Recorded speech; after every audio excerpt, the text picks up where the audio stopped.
Hi, friends. It's your old Uncle Larry again.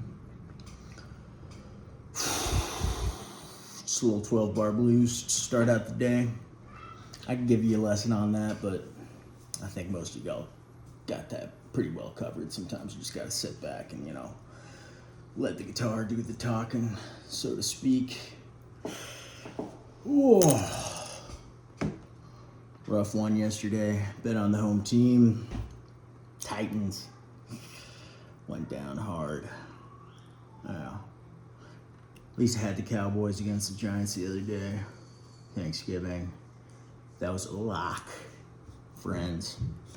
Hope you bet money on that one. Listen to your Uncle Larry. The other deal, at least we got the Browns tonight. Maybe we can make up for it then. Try not to get too emotional when, placing these bets, but I always do. I always got to root for the hometown team. So, yeah. So here it is, 1958, Burst, Les Paul. Say no imitation, friends. Say no custom shop. This is the real deal. Had to mortgage 2 houses as well as my ex-wife's college education for this. It was all worth it because now I don't have to buy guitars anymore. I'm getting one more new SJ200 should be coming in from Groons in a couple weeks, but super cheap, only like $9,000, so no big problems there. But yeah, that's how it's about the size for things for Uncle Larry, just sitting back, another day in the life, man.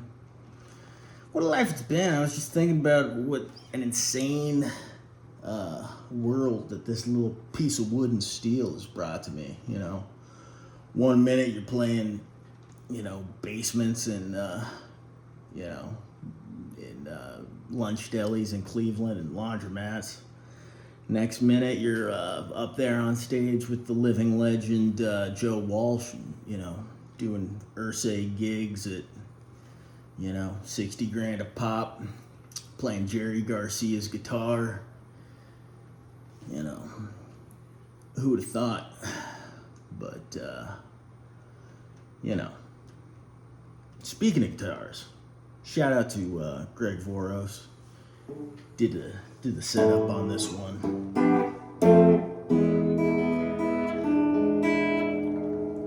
Every chord just rings out like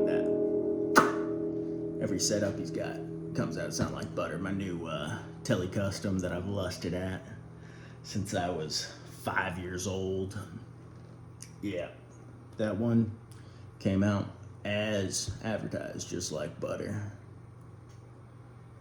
Thinking about installing a Floyd Rose in it. Just kidding, everybody. Uncle Larry would never do that. So let's see. Got a few questions in the viewer comment bin about mistakes that young players often make in the studio.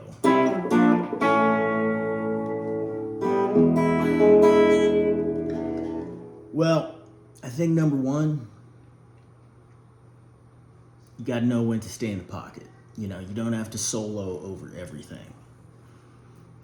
Sometimes the most important notes are the ones you don't play. You gotta serve the song in that way.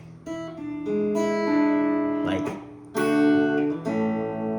if I were to play right there, would have ruined it. But then I build tension.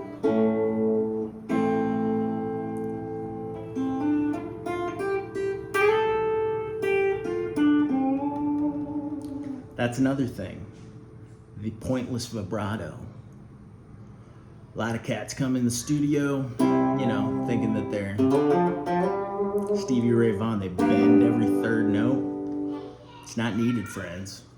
You just go in there, maybe a little tremolo, but really it's all about the rhythm.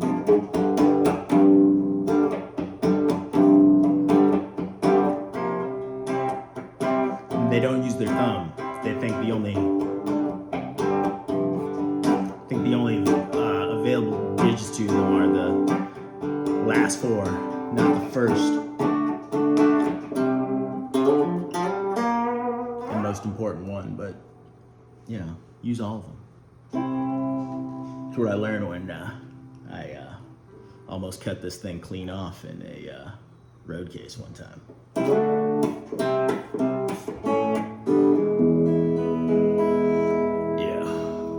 The other thing is you don't have to solo over everything, right? You can just leave it right there, you know? That's what I learned as a session man for so many years. Got me this far. Sometimes you do gotta cut in a little bit. That's what, you know, Waddy Waxel taught me when I was on the road with Joe Walsh. Did I mention that I was on tour with Joe Walsh? I think that's about it for now, folks. We'll see ya.